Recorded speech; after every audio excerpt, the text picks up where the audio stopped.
سلام، ویدیوی بعدی دستگاه بیوپلاست برای بسیاری از افرادی طراحی شده که این دستگاه را خریدند اما از مزایای درمانی آن اطلاعی ندارند. در این ویدیو قصد دارم یک روش ساده برای درمان بسیاری از مشکلات سلامتی نشان دهم. برای درمانگرانی که علاقه‌مند به دوره پیشرفته هستند، من دوره‌های دستگاه بیوپلاست را ارائه می‌دهم. به زبان‌های آلمانی، پرتغالی و بیش از 20 زبان مختلف دوره‌های پیشرفته دارم که در آن بخش نظری و عملی آموزش داده می‌شود، اما در این ویدیو می‌خواهم یک روش ساده را نشان دهم تا با حداقل دانش بتوانند از دستگاه استفاده کنند. اگر می‌خواهید اطلاعاتی درباره دوره‌های من داشته باشید، ویدیو را متوقف کرده و از طریق واتساپ یا ایمیل با من تماس بگیرید. این بخشی از نرم افزار بیوپلاست است که به ما امکان می‌دهد عناصر را انتخاب کنید. به اعداد پایین توجه کنید. اینجا نوشته 400 من به شما نشان خواهم داد که در نوع پژوهش روی گزینه پایینی کلیک می‌کنیم که امکان مشاهده کل عناصر را فراهم می‌کند.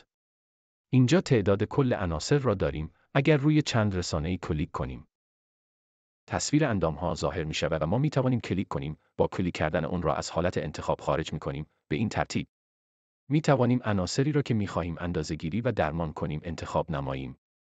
دستگاه بیوپلاست یک دستگاه درمان ماکمل غیرت‌هاجمی است و معیار برای انتخاب عناصر. روش انتخاب عناصر مربوطه به این صورت است که لازم است دانش بیورزونانس داشته باشید. افرادی که آموزش بیورزونانس ندیدند، طبیعتاً استفاده بهینه از این دستگاه برایشان دشوارتر خواهد بود. روند به این سمت است که از این دستگاه از منظر پزشکی بیمارستانی استفاده شود. برای مثال در پزشکی بیمارستانی تخصص‌های مختلفی وجود دارد، مثل متخصص گوارش. بنابراین اگر بیماری گوارشی داشته باشیم، معده را بررسی می‌کنیم، روده را اندازه‌گیری می‌کنیم، اما اگر متخصص نفرولوژیست باشد، کلیه را اندازه‌گیری می‌کنیم و اگر متخصص قلب باشد، بخش قلبی عروقی را اندازه می‌گیریم. اما این بخش قلبی عروقی است. این از دیدگاه پزشکی بیمارستانی است که نگاهی متفاوت با بیورزونانس دارد. در بیورزونانس، همانطور که در دوره توضیح دادند، در هر قطره آب، در یک قطره آب که در هر قسمت از بدن وجود دارد، اطلاعات کل بدن موجود است. بنابراین باید عنصر بیشتر تحت تأثیر قرار گرفته را برای درمان پیدا کنیم. ما نمی‌دانیم که آیا اندامی که آسیب دیده است، آیا این یک تأثیر است یا یک علت؟ یعنی ما می‌توانیم چندین عنصر را اندازه‌گیری کنیم و چطور می‌توانیم تشخیص دهیم که کدام عنصر که بیشتر تحت تأثیر قرار گرفته، منشأ مشکل است یا اینکه مشکل از جای دیگری ناشی می‌شود. بنابراین من یک روش ساده‌تر برای غلبه بر این مشکل نشان خواهم داد، یعنی چه عناصری را برای درمان انتخاب می‌کنم و با چه معیاری. یعنی اینطور نیست که مثلا ماشین را برای تعمیر به مکانیکی ببریم. اگر مشکلش با لاستیک باشد، لاستیک را درست می‌کنیم. اگر مشکلش با شیشه باشد، شیشه را تعمیر می‌کنیم. عین مشکل داشته باشد، آن را تعمیر می‌کنیم. اما بیورزونانس آن چیزی نیست که فکر می‌کنید، به نگاه مربوط نیست. بیورزونانس یک پزشکی کوانتومی کلنگر است و همیشه میدان الکترومغناطیسی کلی فرد را در نظر می‌گیرد و برای این کار من قصد دارم یک توصیه ارائه دهم تا بتوانید استفاده از دستگاه را شروع کنید. این است که اولین مورد را به کار بگیرید. گزینه Observer. اولین گزینه به شما امکان می‌دهد از بین 850 عنصر انتخاب کنید و اجازه انتخاب 54 عنصر را می‌دهد که اولین‌های آنها عناصر کلی هستند. این عناصر کلی شامل چندین اندام می‌شوند. سپس برخی عناصر مربوط به بخش گاستریک وجود دارند. سیستم تنفسی، سیستم قلبی عروقی، سیستم عصبی و بخش حرکتی اینها روش خوبی برای شروع هستند. برای انجام درمان، باید این 54 عنصر را انتخاب کنید، همه را علامت گذاری کرده و هر 54 مورد را اندازه‌گیری نمایید. سپس بر روی همه این 54 عنصر درمان انجام دهید. این توصیه است که می توانید از آن استفاده کنید. برای مثال اگر شما در زمینه درمانهای مکمل فعالیت دارید و می خواهید اثر درمان را بررسی کنید، می توانید این برنامه استاندارد را اجرا کنید تا فواید آن را مشاهده نمایید. این برنامه برای همه افراد قابل اجراست، بدون در نظر گرفتن سن یا نوع بیماری، بدون در نظر گرفتن شدت بیماری، و به این ترتیب شما تأثیر یک درمان واحد را بر روی گروهی از افراد خواهید فهمید. یکی از اشتباهاتی که در استفاده از این دستگاه‌ها مرتکب می‌شوند چیست؟ این است که در جلسه اول یک عنصر را انتخاب می‌کنم، درمان را انجام می‌دهم و سپس در جلسات بعدی در جلسه دوم عناصر متفاوتی را انتخاب می‌کنم، سپس در جلسه سوم و به همین ترتیب در هر جلسه پیش می‌روم. با انتخاب عناصر مختلف پس از آن چگونه یاد بگیرم؟ چگونه می‌توانم بدانم که چه روشی را به کار برده‌ام؟ و آیا آن روش درمانی برای فرد دیگری مؤثر است؟ به این ترتیب ما مسیر را گم می‌کنیم، زیرا ما در هر جلسه یک درمان متفاوت ارائه می‌دهیم. به این ترتیب با اندازه‌گیری این 54 عنصر ما یک درمان کلی برای همه افراد انجام می‌دهیم. حالا من اندازه‌گیری را انجام می‌دهم و مکس می‌کنم و تاملات دیگری خواهم داشت. حالا که این 54 عنصر را اندازه‌گیری کرده ایم، میخوام یکی از اشتباهاتی رو نشون بدم که در ابتدا وقتی کسی تجربه کافی نداره مرتکب میشه. اینه که عناصر پرتغییرتر با رنگ تیره رو جستجو میکنه و مثلا به عناصر سبز رنگ توجه نمیکنه.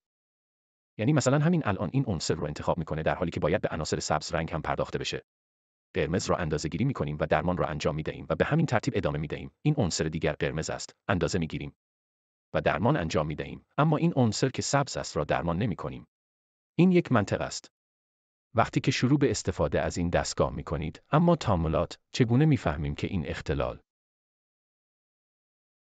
آیا این یک علت است یا یک اثر؟ یا این عنصر به دلیل تغییر در بخش دیگری از بدن دچار تغییر شده است؟ برای مثال، این عنصری که دچار تغییر شده است، چگونه می توانیم منشأ و ریشه اصلی مشکل را تشخیص دهیم؟ ببخشید، منظورم بیماری نیست، بلکه مسئله یا مشکل است. چگونه می فهمیم منشأ مسئله از کجاست؟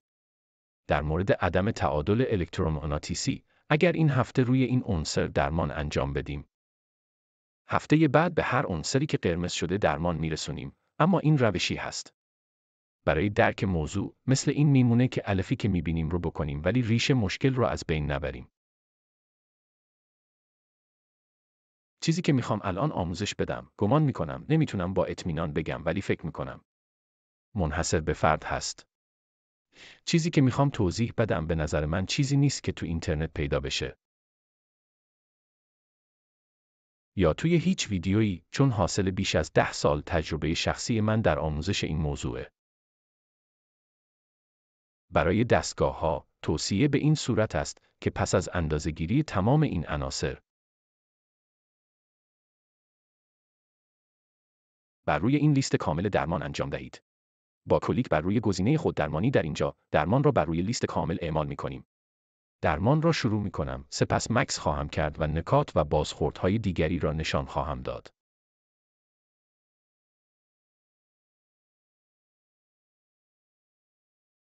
به این ترتیب ما یک جلسه درمانی واحد برای 54 عنصر انجام خواهیم داد که نرم افزار بیوپلاست این امکان را فراهم می‌کند.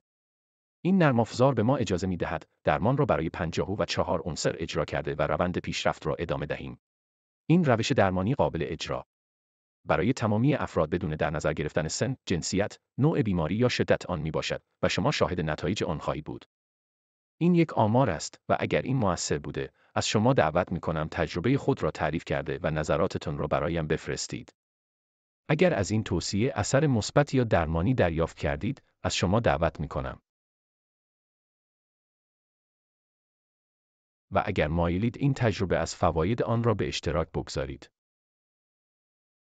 درمان، اگر شما ویدیو را برای من بفرستید و به من اجازه دهید، می توانم گواهی شما را منتشر کنم. اگر شما ویدیو را به این شکل برای من بفرستید، می توانم آن را منتشر کنم تا نشان دهم. فایده بزرگی که این درمان دارد، یعنی دستگاه بیوپلاست می تواند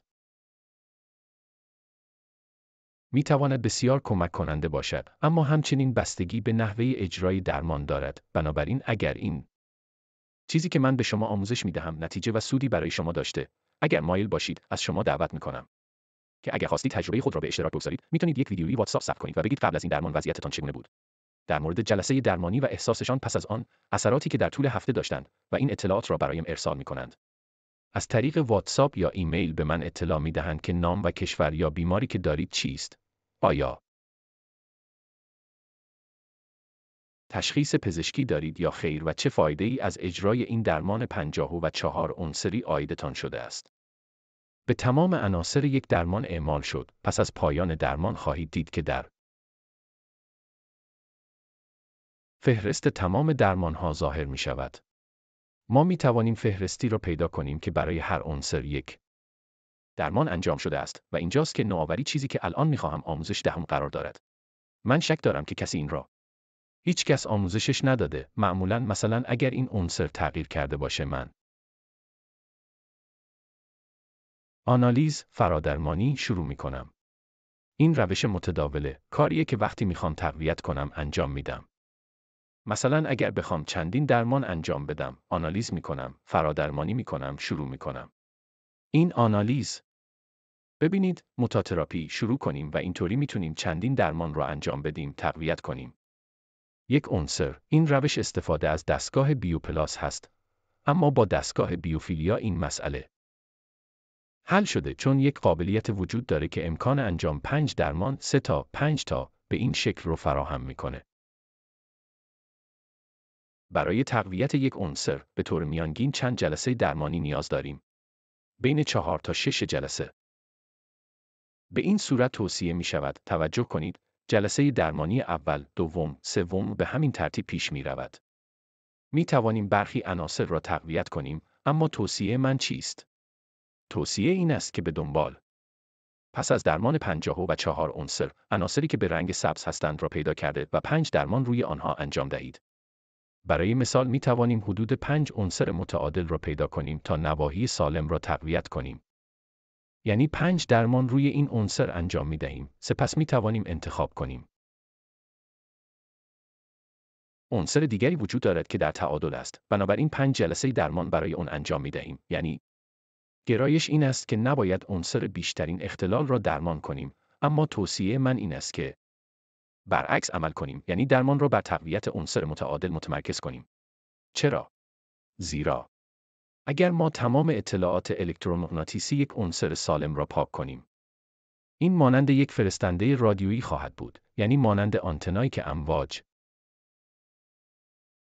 الکترومغناطیسی متعادل را به سراسر بدن ارسال می‌کند. برای مثال، ما همچنان در حال تحقیق هستیم که برای مثال اگر یک عنصر دچار عدم تعادل باشد، ما قبلا برای آن درمان انجام داده‌ایم، بنابراین اگر این عنصر اکنون متعادل تر شده باشد، ما آن را تقویت می‌کنیم.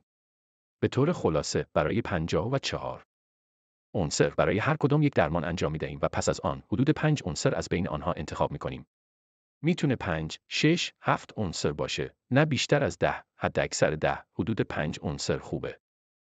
اما عناصری که به رنگ سبز باشند، که وضعیت بهتری داشته باشند، که متعادل تر باشند و ما چندین درمان براش انجام میدیم تا تقویت بشه، به این طریق اندامهایی رو که آنها با پاک کردن اطلاعات الکترومغناطیسی مربوط به بیماری‌های مختلف از آن قسمت از بدن شروع به تابش و ارسال سیگنال‌های درمانی می‌کنند تا بتوانند بخش‌های آسیب دیده‌تر بدن را متعادل سازند. این روش درمانی به نظر من روشی است که در جای دیگری پیدا نخواهید کرد. در ویدیوهای دیگر یوتیوب یا با درمانگران دیگر، چون معمولاً اولویت این است که ابتدا فرد درمان شود. انگار که یک ماشین است، یعنی ماشین مشکلی دارد، اینش را عوض می‌کنیم، چرخش را عوض می‌کنیم، صندلی‌اش را عوض می‌کنیم. نه، انسان متفاوت است. ما می‌توانیم آنچه درست است را تقویت کنیم تا که بهتر شود و از آنجا یک موج الکترومغناطیسی تولید کند که به تمام بدن می‌رسد و این موضوع با یک چارچوب نظری پشتیبانی می‌شود که برای علاقه‌مندان می‌توانم توضیح دهم. نظریه‌ها و چارچوب‌های نظری وجود دارند که توضیح می‌دهند چگونه بیماری از یک نقطه به نقطه دیگر پیشرفت می‌کند، مهاجرت می‌کند، پیش می‌رود، مثلا از سرطان اولیه به سرطان ثانویه، چگونه متاستاز ظاهر می‌شود. زیرا بیماری در بدن از یک محل به محل دیگر پیشرفت می‌کند و همچنین از طریق ویژگی الکترومغناطیسی درک می‌شود. همانطور که آسیب شناسی پیشرفت می‌کند، ما می‌توانیم تا سلامت شما در هر جلسه پیشرفت کند و اندام‌های سالم تقویت شوند. این توصیه‌ها را دنبال کنید. علاقه‌مندان به دوره پیشرفته می‌توانند به واتساپ من پیام دهند. و برای مبتدیان، این ویدیو به شما امکان می‌دهد که شروع به انجام یک درمان را اعمال می‌کنند و آمارگیری خواهند کرد. قرار است این درمان را روی همه افراد پیاده کنند و خواهند دید که در برخی موارد اثرگذاری بیشتر و در برخی کمتر خواهد بود. همه افراد پاسخ متفاوتی می‌دهند. هیچ وقت به کسی وعده درمان کامل ندهید چون این کار غیر ممکن است. این یک اشتباه است و نباید چنین کاری انجام دهید. هر فردی واکنش متفاوتی نشان می‌دهد، اما از همه دعوت می‌کنم که دستگاه را به همین شکل ساده استفاده کنند. بدون پیچیدگی خاصی فقط کافی است مشاهده کنید. می توانید درمان را بدون ورود به بخش بیماری‌ها انجام دهید و بدون پرداختن به بخش میکروارگانیسم‌ها، چون اغلب اشتباه پیش می‌آید که افراد فکر می‌کنند حتماً باید دنبال پیدا کردن. برای شروع درمان، من باید دنبال یک بیماری خاص بگردم که در فهرست شرایط لازم باشد. زمان زیادی صرف می‌شود و اگر بیماری در این فهرست نباشد، برخی درمانگران به دلیل عدم آگاهی درمان را انجام نمی‌دهند و این استفاده نادرست از دستگاه است، زیرا راهنما چنین چیزی نمی‌گوید. در هیچ کجای کتابچه‌های راهنما ذکر نشده که برای انجام درمان الزاماً باید بیماری در این فهرست باشد. حتی تکنیک درمانی که من به شما آموزش دادم، این امکان را فراهم می‌کند که از دستگاه بیوپلاست برای درمان استفاده کنید، حتی بدون ورود به بخش پاتولوژی و بدون نیاز به بررسی بخش بیماری شناسی. با این روش دیگه با میکروارگانیسم‌ها مشکلی نخواهید داشت و در توزیع آنها به مشکل برنخواهید خورد. چه عنصری باید انتخاب کنم؟ البته مهمه که اشاره کنیم برای برخی بیماری‌های خاص مثل پارکینسون و اماس لازمه تغییراتی اعمال بشه. این روش درمانی است و لازم است که درمان به شیوه‌های متفاوت انجام شود، اما این توصیه یک روش کلی برای شروع است. این یک روش کلی برای شروع است تا شما بتوانید از این دستگاه شگفت‌انگیز استفاده کنید. و اگر تأثیر درمانی مثبت و فایده‌ای برای سلامتی من داشته باشد. از شما دعوت می‌کنم که تجربیات خود را برایم بفرستید و به من اجازه دهید تا آنها را در کانال یوتیوبم قرار دهم. به این ترتیب متأسفانه افرادی که این دستگاه‌ها را خریداری می‌کنند تشویق خواهند شد. و به دلیل عدم آگاهی از مزایای آن دستگاه را در خانه نگه می‌دارند در حالی که مبتلا به بیماری هستند و بدون استفاده رها می‌کنند. برای بهره‌مندی از مزایای این درمان توصیه می‌کنم هفته‌ای یک بار انجام شود و می‌تواند 2 یا 3 بار هم باشد، اما به طور کلی هر 15 روز یک بار نتیجه‌ای خیلی کمی داره و از شما دعوت می‌کنم تجربیات خود را با ارسال نظراتتان به اشتراک بگذارید. لطفاً نام خود، کشور و یک ویدیوی نظردهی را از طریق ایمیل ارسال کنید تا بتوانم آن را در واتساپ خود قرار دهم و مزایای این روش درمانی را منتشر کنم.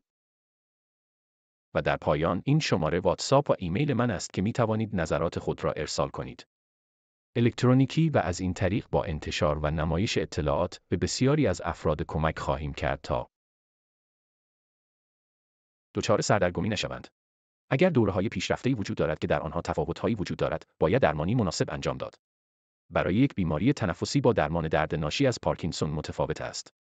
گاهی اوقات این تفاوت‌ها وجود دارد.